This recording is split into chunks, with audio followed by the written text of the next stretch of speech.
변화와 혁신의 리더십, 혁신 제7주차 강의를 시작하겠습니다.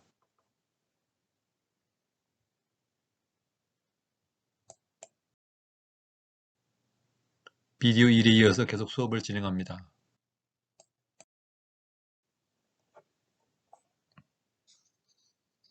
다음은 혁신의 실패 원인은 50% 이상이 조직 내부에 있다는 사례입니다. 이 말은 조직의 리더가 명심해야 할 귀중한 연구 결과입니다. 변화관리 대가 존 코터 하버드대 교수는 혁신에 실패하는 요인의 50% 이상이 조직 내부에 있다고 주장했습니다. 파괴적 혁신의 전도사 클레이튼 크리스텐슨 교수도 혁신에는 늘 이에 반발하는 내부 조직이 있다고 주장합니다. 뱅앤 올롭슨은 덴마크에 본사를 둔 세계적인 오디오 명가입니다. 90년의 역사를 자랑하는 이 회사가 생산하는 오디오는 고가에 팔리고 있었습니다. 스피커만 하더라도 가격이 4, 5천만 원에 달했는데 이렇게 잘 나가던 뱅앤 올룹슨도 한때 위기에 직면한 적이 있습니다. 2008년 글로벌 금융위기 여파로 고급 오디오 수요가 급감하면서 위기가 시작되었습니다. 설상가상으로 스마트폰 확산과 함께 음악 소비 방식도 바뀌었습니다. 급기야 회사 매출이 기존 대비 반토막이 났습니다. 다급해진 뱅앤 올룹슨 경영진은 다양한 혁신 전략을 도입했습니다. 우선 2012년 혁신적인 아이템을 개발할 수 있는 별도 조직을 만들었습니다. 그리고 베어플레이라는 서브 브랜드를 새로 내놓고 이 조직이 담당하도록 했습니다. 경영도 본사 간섭 없이 독자적으로 수행하게 했습니다.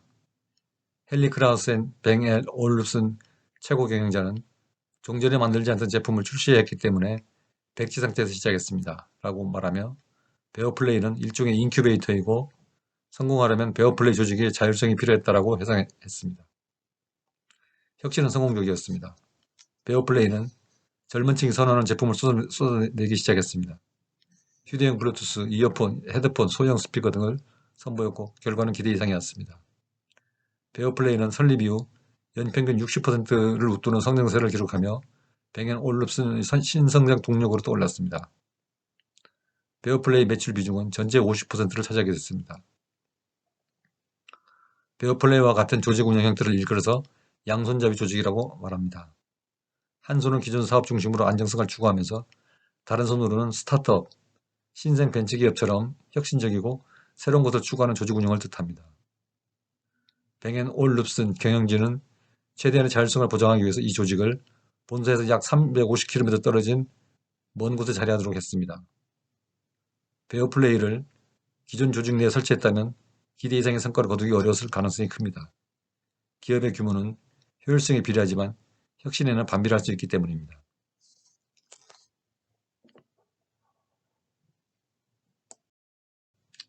다음은 혁신과 실패의 활용에 대해서 말씀드리겠습니다. 실패 없는 혁신 없다. 혁신과 실패는 쌍둥이라는 말이죠. 실패 없는 성공은 불가능합니다.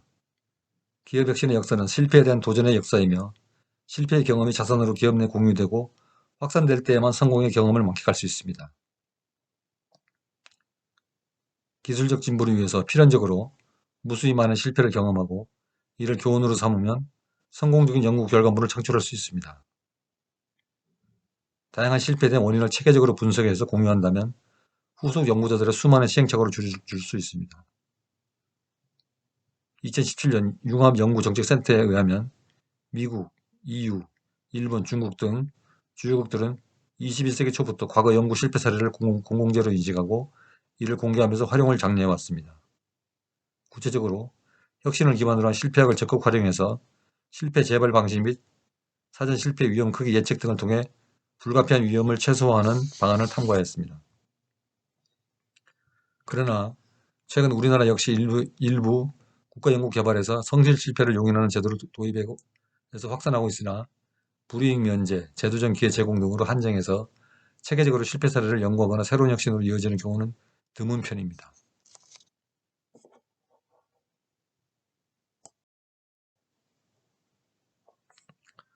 다음은 혁신의 실패에 대한 정부 정책을 살펴보겠습니다.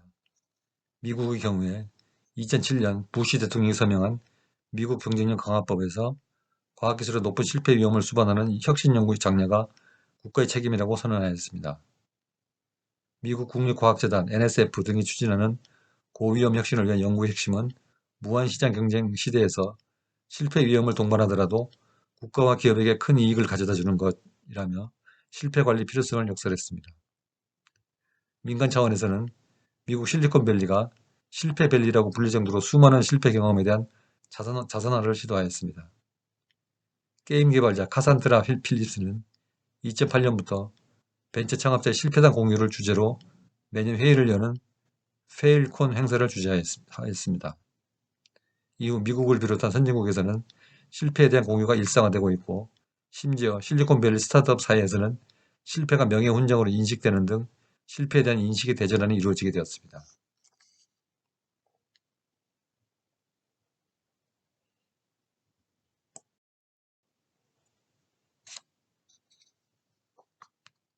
혁신의 실패에 대한 정부 정책 두 번째입니다. 일본의 경우에는 국가 차원에서 실패 지식 관리 및 활용을 위해 문부과학성 실패 지식 활용 연구회를 설립하고 DB 구축 등 다양한 정책을 추진하고 있습니다. 일본 문부과학성은 실패의 데이터베이스와 실패 학문의 체계화, 실패에 대한 인식 전환 등을 통해서 2005년 실패 지식 활용 연구회를 발족하였습니다. 일본 과학기술진흥기구는 2001년부터 2005년까지 실패 지식 데이터베이스 구축을 위해서 10억 엔을 지원해서 2005년 3월부터 실패 지식 데이터베이스를 누리집에 올려서 무료로 사례를 공개 중입니다.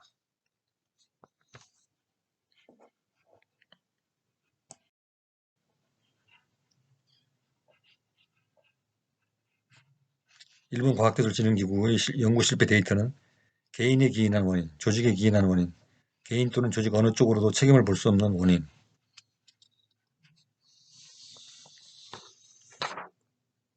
누구에게도 책임이 없는 원인 등 크게 네 가지로 분류해서 실패 사례를 공유하고 있습니다. 그림을 참조하면 이 네 가지 분류에 해당되는 실패 데이터를 볼 수 있습니다.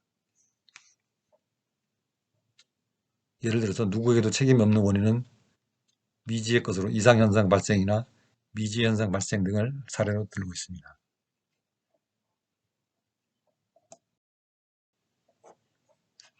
구체적으로 이런 네 가지 분류법에 따른 내용을 살펴보겠습니다. 개인의 기인한 원인, 이것은 조사 검토 부족, 오판, 잘못된 판단, 순서 미준수, 부주의, 무지 이러한 것들이 주로 원인이 되겠습니다. 조직에 기인한 원인은 기획 불량, 가치관 불량, 조직 운영 등의 불량이 그 원인이 되겠습니다. 개인 조직 어느 쪽으로 책임으로도 볼 수 없는 원인은 환경 변화의 대응 불량, 사용 환경 변화, 경제 환경 변화 등이 그 원인이 되겠습니다. 누구에게도 책임이 없는 원인, 이것은 미지의 요인으로 이상현상 등이 그 원인이 되겠습니다.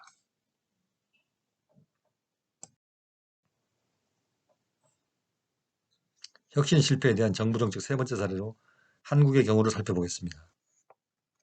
우리나라 국가 R&D 과제 성공률은 평균 95% 이상으로 매우 높은 편입니다. 그러나 대부분 연구가 정말로 성공적으로 완료된 것이 아니라 연구 목표를 낮게 설정하고 원정적으로 평가를 하는 형태에 기인한 것으로 보고 있습니다. 우리나라의 R&D 성공률을 보면 2010년 지경부 97%, 2011년 전체 국가연구개발사업 98.1%, 2015년 미래부 원천기술개발과제 96%등 매년 평균 95% 이상 성공률을 보이고 있습니다. 이에 반해서 미국의 대표적 정부 지원 연구 개발혁신 프로그램 변혁적 연구 성공률은 10% 미만으로 실패하더라도 성공보다는 혁신을 중시하고 있습니다. 또한 우리나라 대부분 부처는 여전히 연구개발사업 실패 시 1년에서 3년 참여 제한, 출연금 환수 등의 제재가 있어서 불리한 실정입니다. 따라서 대부분 연구가 성공으로 처리되고 실패를 회피하는 분위기는 여전히 관행으로 남아 있습니다.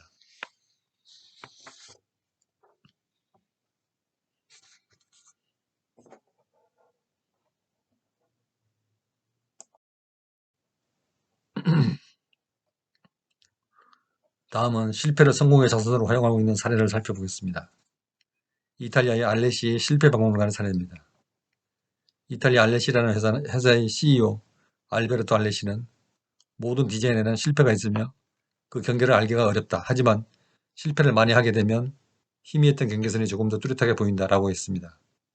나는 내 주위의 사람에게 1년에 1개 내지 2개 실패하는 것이 얼마나 중요한지를 늘 이야기합니다.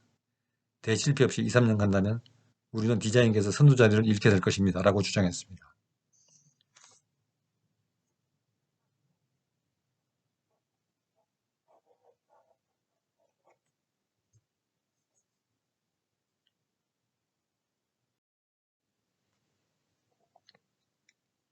알레시사는 1921년 설립된 대표적인 주방 및 생활용품 봄베 시리즈로 불리는 새소리라는 주전자로 잘 알려져 있습니다. 이 회사는 이탈리아 최고의 디자인상 황금 콤파스, 세계적으로 유명한 레드닷, IF 어워드 등을 꾸준히 수상하고 있으며 새소리가 나는 주전자, 거미 모양의 과즙 자르는 기계 등 대표 상품을 바탕으로 해서 60여 개 국가에서 연간 2천억 원을 판매하는 기업으로 성장했습니다.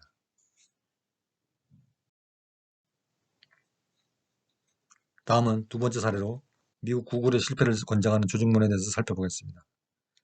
구글의 모회사인 알파벳의 회장인 에릭 슈미트 알파벳은 어떤 분야의 리더라면 투자금을 날릴 각오를 해야 한다고 했습니다. 성공 확률이 100%인 프로젝트는 혁신은 0%일 것이라고 실패를 용인하는 발언을 하였습니다. 1998년에 설립된 구글은 실패를 두려워하지 않는 철학을 실천했습니다. 그러한 사례로 구글 경영자들은 세계적인 명문대 출신 인재들을 대상으로 풀 수 없는 과제를 제시해서 직원들은 자연스럽게 실패를 받아들이는 일종의 실패훈련 프로그램으로 상시 실패훈련을 하도록 만들었습니다. 구글은 구글 지도, 지메일 등 기존 성공에 안주하기보다는 구글 카탈로그, 웹리뷰 등 많은 실패 사례를 축적하고 이를 토대로 재도약을 할 수 있는 준비를 해왔습니다.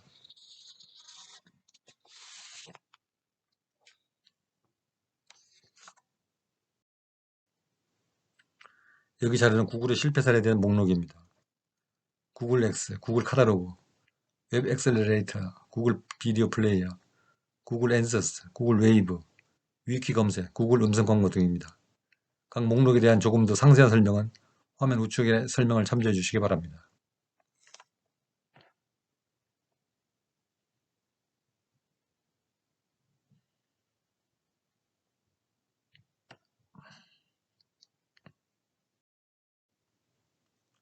실패를 자산으로 사용하는 세 번째 사례는 한국의 삼성 C랩이라고 불리는 사내벤처 공모 프로그램입니다.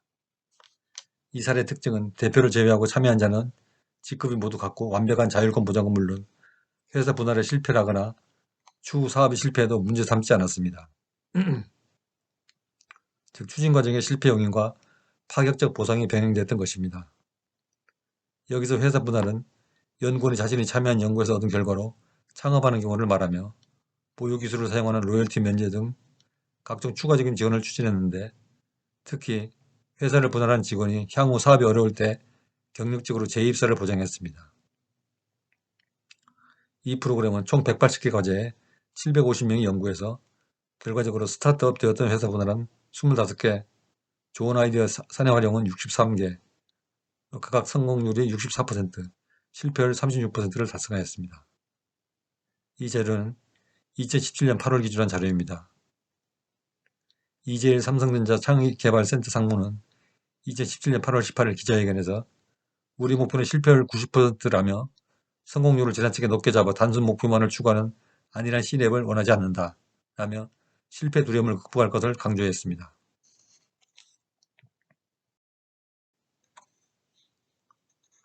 삼성전자 C랩의 창업 성공 사례를 보면 에임트, 쿨잼 컴퍼니, 망고슬래버와 같은 사업들이 있습니다. 산업건축용 진공 단열 펜을 설계 생산에 관여하는 에임트는 독일 V사로부터 360만 달러, 약 40억 원의 투자를 유치했고 대구 테크노폴리스 공장 건립 계획을 마련하였고 허밍으로 작곡하는 앱인 쿨잼 컴퍼니는 세계 3대 음악 박람회 미덤랩 2017에서 우승을 하였으며 점착식 소형 메모 프린터인 망고슬래버는 2018년 1월 미국 라스베가스 세계 최대 가전제품 박람회 CES에서 최고 혁신상을 수상했습니다. 삼성전자 C랩의 대표 성과를 보면 C랩의 가장 대표적인 과제는 시각 보조 애플리케이션 릴루미노 1에서 6급 시각장애인이 기어 VR 작용으로 기존의 왜곡 또는 뿌옇던 사물을 또렷하게 볼 수 있게 한 것입니다. 이와 더불어 일부 시야가 결손된 암점과 시야가 줄어든 터널 시야, 시각장애인을 위한 이미지 재배치 등으로 시각을 보조하게 한 사업입니다. 다음은 미국 디트로이트 브로건 앤드 파트너스의 이달의 실수상과 독일 BMW 창의적 실패상에 대한 사례입니다. 이달의 실수상은 1984년에 설립된 광고 마케팅 기업인 브로건 앤드 파트너스는 여직원 중심의 독특한 운영 방식뿐 아니라 매달 수여하는 이달의 실수상으로 미 전역에서 큰 화제를 모았습니다. 이달의 실수상의 목적은 실수를 사내에 알려 널리 그런 실수를 다시는 되풀이하지 않도록 방지하는 데 있으며 후보에 오른 여러 실수 가운데서 투표를 거쳐서 최종 우승자를 선정하며 우승자에게는 $50의 상금을 수여했습니다. 한편 BMW는 직원들의 실패를 두려워하지 않는 도전 정신을 고취하기 위해서 매달 창의적 실패상을 시상하였습니다.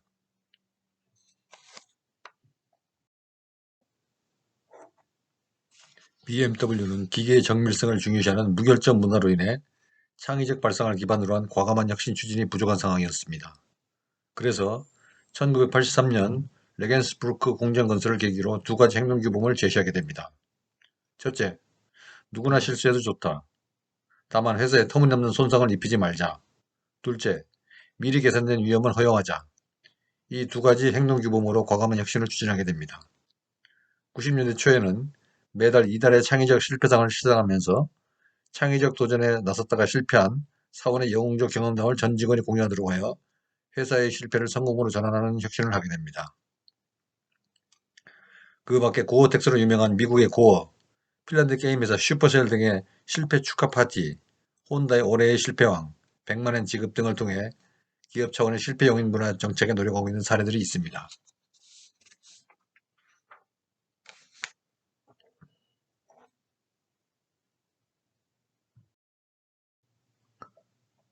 강의를 요약하는 차원에서 복습 문제를 5문제 풀어보도록 하겠습니다. 이 문제는 문제은행에 속합니다.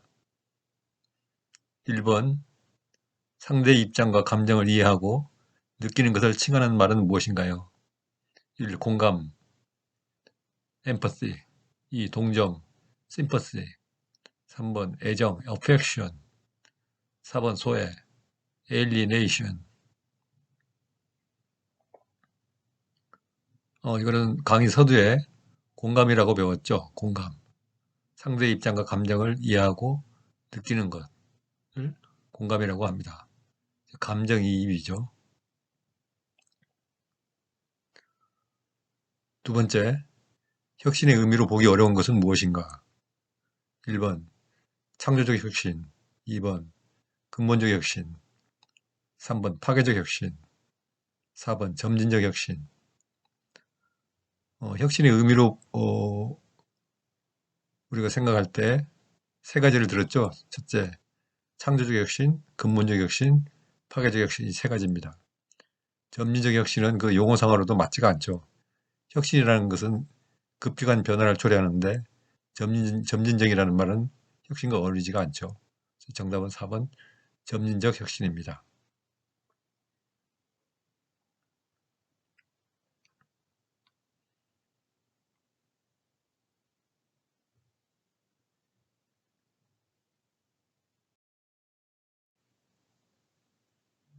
자, 다음 문제입니다. 3번 창조적 혁신을 주창한 경제학자는 누구인가요? 1번 조셉 슈페터, 2번 에버렛 로저스, 3번 홀과 록, 4번 아젠. 강의 서두에서 보았듯이 창조적 혁신을 주창한 경제학자는 조셉 슈페터입니다. 이 사람은 독일인인데 독일인으로서 재정 분야에 이제 정통한 경제학자인데 아마 독일에서 재무부 장관을 하고 나중에 2차 대전 끝난 후에 하버드 대학교에서 경제학 교수를 한 걸로 알고 있습니다. 창조적 혁신은 Disruptive Innovation이라고 그래가지고 조셉 슈피터가 주장을 했죠.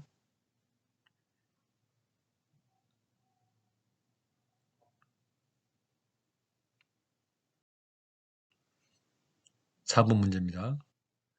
혁신의 실패에 대한 바람직한 태도는 1번 실패는 용서하지 않는다. 2번 실패에 대하여 책임을 묻고 배상을 요구한다. 3번 실패를 용인하고 성공의 자산으로 만든다. 4번 실패한 부서는 폐지한다. 자, 비교적 쉬운 문제죠. 이렇게 배웠죠.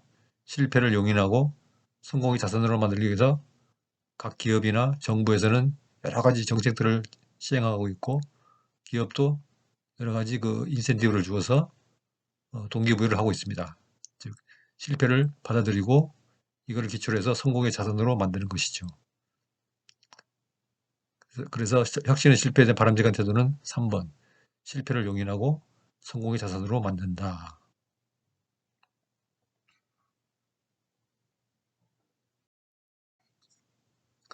복습 문제 5번입니다. 혁신에서 실패의 활용에 대해 바람직하지 못한 태도는 지문을 볼게요. 1번 실패 없는 혁신이 없다. 혁신과 실패는 쌍둥이다. 네, 이게 맞는 말 같죠? 2번 실패를 용인하면 직원들은 마음이 해이해지고 경영을 방만하게 할 우려가 있어 항상 실패 없는 성공을 추구하는 문화를 길러야 한다. 이건 좀 다른 얘기죠. 우리가 공부한 내용하고 다른 방향의 어떤 뉘앙스를 주는 설명이 되어 있습니다. 실패를 용인하라고 했는데 용인하지 못하는 이런 문화를 갖다가 주장하고 있죠. 3번입니다. 기술적 진보를 위해서는 필연적으로 무수히 많은 실패를 경험하고 이를 교훈으로 삼으면 성공적인 연구 결과물을 창출할 수 있다. 네, 이게 더 맞는 말이죠. 4번 다양한 실패에 대한 원인을 체계적으로 분석 및 공유한다면 후속 연구자들의 수많은 시행착오를 줄여줄 수 있다. 이것도 맞는 말이죠. 그래서 바람직하지 못한 태도를 고른다면 2번 실패를 용인하면 직원들은 마음이 해이해지고 경영을 방만하게 할 우려가 있어 항상 실패 없는 성공을 추구하는 문화를 길러야 한다. 이러한 태도는 우리가 배운 것과는 반대로 가는 역행하는 태도죠. 그래서 정답은 2번이 되겠습니다.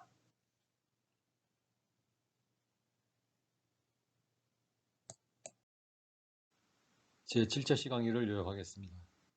오늘 수업에서는 공감에 대한 에피소드를 살펴보면서 공감을 불러일으키는 행동은 조직에 일체감을 주므로 리더가 지도력을 행하기 수월하다는 점을 배웠습니다. 혁신에는 여러 정의가 있고 그중 창조적 혁신, 근본적 혁신, 파괴적 혁신으로 구분해서 의미를 살펴보았습니다. 그리고 혁신의 원천으로 집중력 노력을 비롯한 8가지 원천이 있음을 학습하였습니다. 다음으로 혁신의 실패 원인과 대처 방안에 대해서 살펴보았는데 뛰어난 기술에만 치우친 혁신, 사용자 행동 습관 등을 간과한 혁신, 수용 범위를 넘어선 가격 등 3가지가 실패 원인이라는 점을 살펴보고 이에 대한 대처 방안을 검토해봤습니다. 그리고 혁신의 실패에 대한 주요 국가들의 정부 정책을 살펴보았습니다. 뒤이어서 실패를 자산으로 활용하는 사례를 살펴보았습니다. 구글, 삼성, BMW 등의 기업 사례를 통해서 실패를 자산으로 활용하는 사례를 보았습니다. 다음 시간에는 혁신의 확산에 대해서 학습하겠습니다. 교재 106쪽에서 124쪽을 읽어보십시오. 오늘 강의를 마치겠습니다. 안녕히 계십시오.